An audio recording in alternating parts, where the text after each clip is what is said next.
Hello नमस्कार साथियों। अपन 91 number से क्वेश्चंस को स्टार्ट करेंगे। अपन ने 90 तक क्वेश्चंस को कंप्लीट कर लिया है।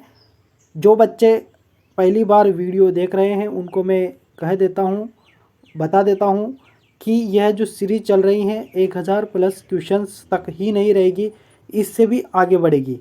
और यह सभी जो क्वेश्चंस हैं वह सारे वो क्वेश्चन हैं जो पहले एग्जामों में पूछे जा चुके हैं, है ना।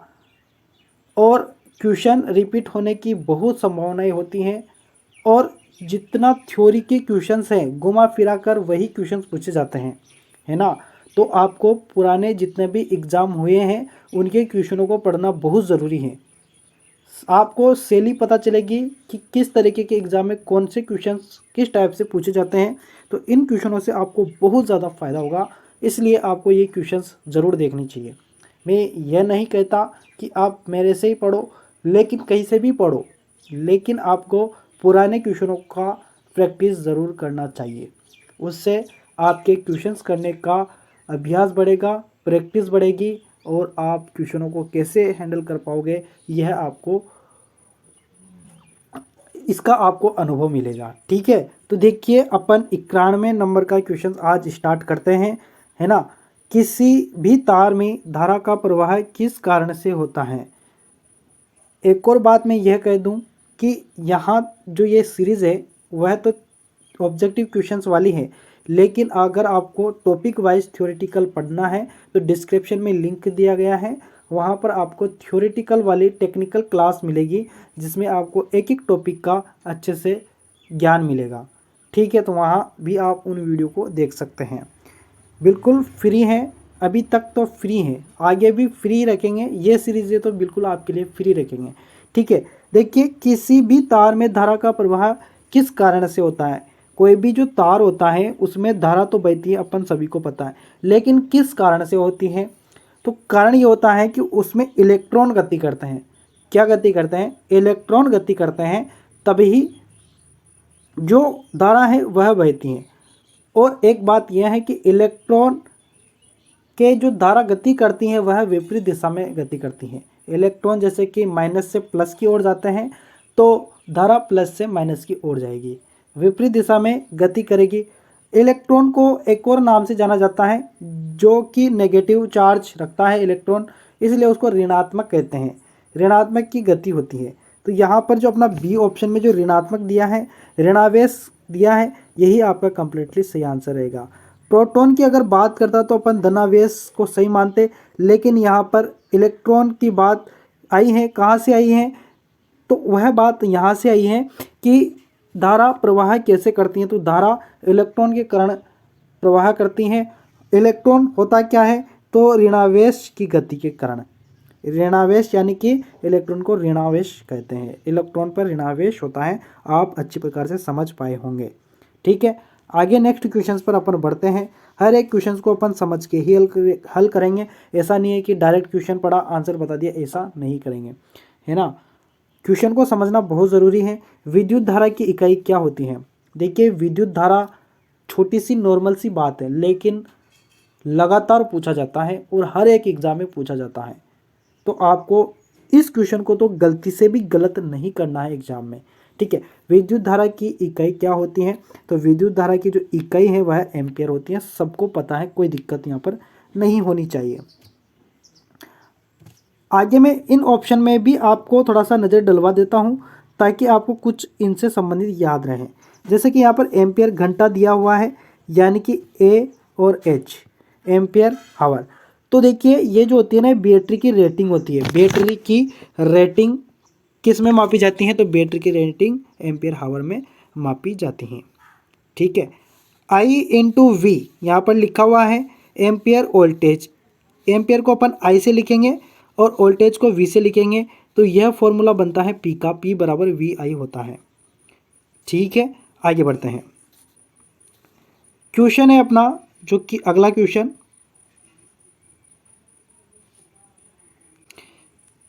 जो कि है क्वेश्चन इलेक्ट्रिक फायर के मामले में निम्नलिखित का प्रयोग आग बुझाने के लिए किया जाता है।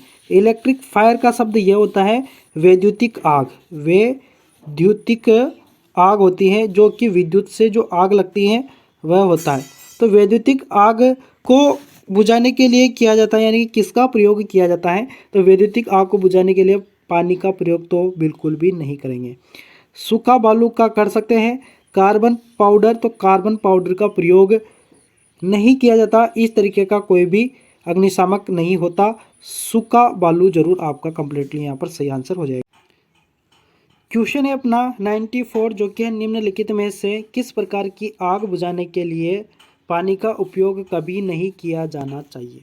पानी की आग बुझाने के लिए अपन को, जैसे कि मान लो बी वाली आग हो, सी वाली आग हो और डी वाली आग हो, इनमें अपन को पानी का प्रयोग कभी नहीं करना है ना।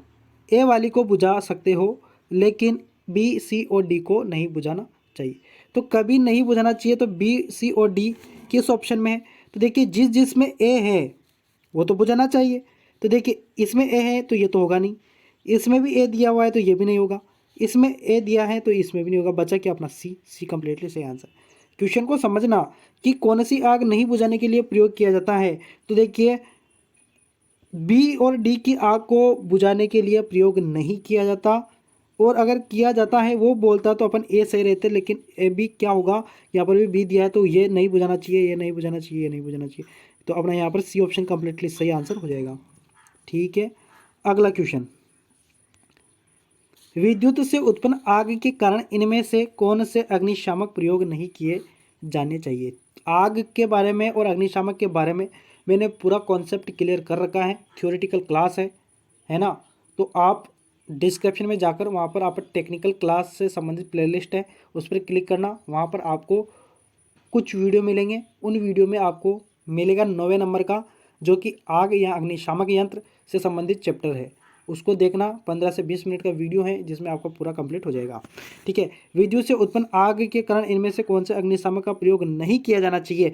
देखिए सीटीसी का तो किया जाना चाहिए, यानी कि ये तो सही होगा, लेकिन यहाँ पर कहा जा रहा है कि नहीं किया जाना चाहिए, तो इस हिसाब से ये गलत होगा, है ना।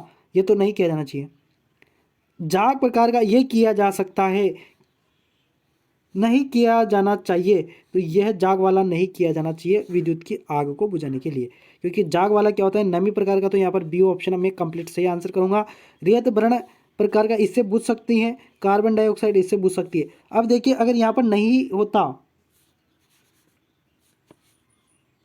मतलब कि कहने का मतलब यहाँ पर समझना, आप क्वेश्चन उल्टा पूछा जा रहा है इसलिए आप कंफ्यूज मत रहना। अगर यहाँ पर नहीं होता, नहीं होता, जिससे कि मैंने इसको काट दिया। अब ये कहता कि विद्युत से उत्पन्न आग के कारण इनमें से कौन से अग्निशामक का प्रयोग किया जाना चाहिए, तो मैं ए ऑप्शन भी सही करता, सी भी करता और डी भी करता, और मेरे को इन तीनों में से भी फिर ए को चुनना होता तो मैं ए को सबसे ज़्यादा महत्व देता। लेकिन यहाँ पर क्या आ गया, यहाँ पर नहीं आ गया। अब नहीं करना चाहिए तो ये तीनों तो करने चाहिए, ये तीनों तो करने चाहिए, तो कौन सा नहीं करना चाहिए? जाग प्रकार का नहीं करना चाहिए, इसलिए यहाँ पर बी ऑप्शन कंप्लीटली सही आंसर है। ठीक है, अगला जो क्वेश्चन है थोड़ा सा बड़ा आपको मिलेगा ये, क्यों? क्योंकि ये दो प्रकार से क्वेश्चन एग्जाम में पूछा गया है। एक ही क्वेश्चन जो कि इलेक्ट्रिशियन थ्योरी से, जो कि 19 नवंबर और एक डीएमआरसी के एग्जाम में पूछा गया है। ठीक है, वैद्युतिक यंत्रों में यह सुनिश्चित करने के लिए किस प्रकार के आवरण को क्या कहा जाता है कि लोग गलती से इसके विद्युतीय भागों के संपर्क में की प्रक्रिया में विद्युत उपकरणों के विद्युतमय भागों के साथ आकस्मिक संपर्क में आने से बचाने के लिए उन्हें आवरण प्रदान करना शामिल होता है। यानी कि कहने का मतलब यह है कि कोई भी केबल है उस पर कौन सा आवरण है जिससे डायरेक्ट लोग अगर उसके संपर्क में आ जाए तो उनकी हानि न पहुंचे, इस तरीके से क्वेश्चन कहना चाह रहा है। तो देखिए यहाँ पर गार्डिंग उसमें लगाई जाती है जिससे इंसान को क्षति ना पहुंचे। ठीक है, अगले क्वेश्चंस पर आते हैं। यदि कोई व्यक्ति बेहोश हो जाता है तो सबसे पहले क्या करना चाहिए? व्यक्ति अगर बेहोश है तो सबसे पहले उसके श्वास की जांच करनी चाहिए कि अभी श्वास चल रही है या नहीं चल रही है। व्यक्ति के श्वसन की जांच करनी चाहिए, बिल्कुल ये ए ऑप्शन यहाँ पर सही रहेगा। ठीक है, आगे ऑप्शन पढ़ने की कोई ज़रूरत नहीं, अगर आप पढ़ना चाहो तो पढ़ सकते हो। अगला जो क्वेश्चन है वह है, देखिए, जीवन रक्षक प्रणाली के लिए निम्नलिखित में से किस प्रकार की विद्युत आपूर्ति अनिवार्य है? तो जीवन रक्षक प्रणाली, जीवन रक्षक यानी कि life security system, life security system के लिए निम्नलिखित में से किस प्रकार की विद्युतीय आपूर्ति अनिवार्य है। यहाँ पर जो पूछा जा रहा है ना क्वेश्चन, ये इलेक्ट्रॉनिक से संबंधित है, अपने इलेक्ट्रिशियन से संबंधित नहीं है, लेकिन ये एलपी में पूछा है तो जवाब तो देना पड़ेगा। अब ये देखिए ये कौन सा है, जीवन रक्षक प्रणाली। तो ये जीवन रक्षक प्रणाली वो है जैसे कि कंप्यूटर है और विद्युत के संपर्क में है ना, कंप्यूटर है और यह चल रहा है भी और अपन इस पर कोई वर्क कर रहे हैं। वर्क करते समय अगर विद्युत आपूर्ति बंद हो जाती है तो कंप्यूटर क्या होगा, बंद होगा और जो काम अपन कर रहे हैं वो सारा क्या हो जाएगा, समाप्त हो जाएगा। वापस से अपन को लाइट आएगी, स्टार्ट करना पड़ेगा, फिर काम को शुरू वापस से स्टार्ट करना पड़ेगा। इसलिए इसके अंदर क्या किया जाता है कि इससे बचने के लिए कि अपन जो काम लाइट जाने के बाद में भी जो काम अपन ने जहाँ तक किया था वहीं से अपन वापस से दोबारा स्टार्ट करेंगे। तो इसके लिए यहाँ पर यूपीएस कार्य करता है। क्या कार्य करता है, यूपीएस कार्य करता है इसके लिए कि वो काम वहीं से वापस से स्टार्ट हो जाए। अगला जो क्वेश्चन है, विंडो ना उड़े डाटा ना उड़े, समझ गए होंगे आप। आर्क वेल्डिंग के मामले में आँखों की सुरक्षा के लिए का इस्तेमाल करना चाहिए। आर्क वेल्डिंग यानी कि जो वेल्डिंग करते हैं तो उसके लिए आंखों की सुरक्षा के लिए किसका इस्तेमाल करना चाहिए, तो काले चश्मे का इस्तेमाल करना चाहिए। अगला क्वेश्चन है, अग्नि अलार्म प्रणाली के भाग क्या है। अग्नि अलार्म प्रणाली के भाग क्या क्या है, तो देखिए धुआं, ऊष्मा डिटेक्टर, घंटियाँ, डिकैम पैनल, अलार्म पैनल और बैटरी आदि, ये सभी हैं। ठीक है, घंटी, पंखा नहीं है इसलिए मैं बी ऑप्शन को गलत कर रहा हूँ। स्विच नहीं है, सॉकेट नहीं है, फ्यूज़ भी नहीं है, हीट भी, इसमें तो कोई भी नहीं है। हीटर, पंखा इसमें भी आ गया यानी कि ये भी नहीं है, यानी कि ये तो ऑप्शन ऐसे ही गलत हो गए बच्चा। तो ये धुआं, अगर धुआं निकलेगा तभी ही अलार्म बजेगा। ठीक है, क्योंकि धुआं कहाँ जाएगा, डीमैक पैनल में जाएगा। जब डीमैक पैनल में धुआं जाएगा, तो क्या होगा, धुआं डीमैक पैनल में जाएगा, जाने से क्या होगा कि बैटरी से जो जुड़ा रहेगा अलार्म पैनल वो कार्य करेगा और ऊष्मा के कारण, हीटिंग के कारण घंटी क्या हो जाएगी, बजने लगेगी। तो ये सभी भाग है अग्नि अलार्म के। ठीक है, ध्यान रखना, ये वो अलार्म नहीं है जो फायर ब्रिगेड वाले लगा के रखते, वो नहीं है। ये वो है कि धुआं निकला और अलार्म बजने लग गया कि आग लगने की संभावना है, यहाँ पर आग लग चुकी है। ठीक है, उस हिसाब से अगला जो क्वेश्चन है वह है, वर्कशॉप में भारी सामान उठाते समय अधिकतम किस अंग पर होना चाहिए। अधिकतम भार, यहाँ पर भार नहीं है, यहाँ पर लिख देता हूँ मैं भार। वर्कशॉप में भारी सामान उठाते समय अधिकतम भार किस अंग, ये यहाँ पर भी नहीं होगा भार, रुकिए थोड़ा सा, क्वेश्चन थोड़ा सा टाइपिंग मिस्टेक है। अधिकतम भार यहाँ पर आएगा भार, अधिकतम भार किस अंग पर होना चाहिए। वर्कशॉप में भारी सामान उठाते समय अधिकतम भार किस अंग पर होना चाहिए, तो वह पैरों पर होना चाहिए। ठीक है, ध्यान रखना पैरों पर, इसको तो आप ऐसे ही याद रखना। अगला क्वेश्चन है, कार्यक्रम मानकों के संबंध में निम्नलिखित में से कौन सा सही है। तो यहाँ पर देखिए ये जो क्वेश्चन आते हैं बहुत बार आते हैं, ES 4 ES 5 ES या 2 ES। तो ये जो ES है ना, ये 5 ES है, तो यहाँ पर अपना डी ऑप्शन कंप्लीटली सही आंसर होगा। और कौन से 5 ईयर्स, तो यहाँ पर लिखे हुए देखिए, यहाँ पर मैंने लिखा है एजुकेशन, नेग्रुसमेंट, इन्फोर्समेंट, इंजीनियरिंग एंड एवोल्यूशन। तो इस तरीके से इनको याद रखना, रखो तो पूछा तो नहीं गया है, 5 ES ही पूछा गया है ज़्यादातर, लेकिन अगर याद करना चाहो तो कर सकते हो, कोई दिक्कत नहीं, मैंने आपको बता दिया। वैसे एक चीज़ यह बार बार पूछी जाती है, निम्नलिखित में से कौन सा शब्द 5S प्रणाली का भाग नहीं है। यह 5 ही 5S आपको याद करने पड़ेंगे, जो कि मैं आपको बता देता हूँ। ये 5S ये हैं, देखिए कौन कौन से, शॉर्ट है, सेट इन ऑर्डर है, साइन है, स्टैंडर्डाइजेशन है और सस्टेन है। ये सारे का सारे मैटर आपको याद रखने हैं, इनसे लगातार क्वेश्चंस पूछे जाते हैं। तो देखिए इनमें से अब कौन कौन से तो हैं, सस्टेन है, शॉर्ट है, स्वेप नहीं है, साइन है। तो यहाँ पर सी गलत रह जाएगा। ठीक है, यानी कि सी सही हो जाएगा, है ना। अगला देखिए इसी से संबंधित क्वेश्चन कि 5S अवधारणा, 5S कॉन्सेप्ट का दूसरा चरण क्या है। तो देखिए दूसरा चरण यहाँ पर अपन ने अभी देखा, दूसरा चरण क्या है, ऐसे भी पूछा जाता है। शॉर्ट पहला है, सेट इन ऑर्डर दूसरा है, साइन तीसरा है, स्टैंडर्डाइजेशन चौथा है और सस्टेन पांचवा है। तो यहाँ पर देखिए सेट इन ऑर्डर दूसरे नंबर का है ना, तो कहाँ पर है सेट इन ऑर्डर, यहाँ पर लैंग्वेज थोड़ा सा अलग है। सेट इन ऑर्डर, तो स्टैंडर्डाइजेशन तो ये तो चौथा है, तो ये तो होगा नहीं, है ना। और बी ऑप्शन देखिए, सिस्टम अरेंजमेंट, ये आपका सेट इन ऑर्डर होगा, सेट इन ऑर्डर होगा, है ना, क्रमबद्ध व्यवस्था, सेट इन ऑर्डर होगा, ठीक है। तो इस तरीके से आप याद रख सकते हैं इनको।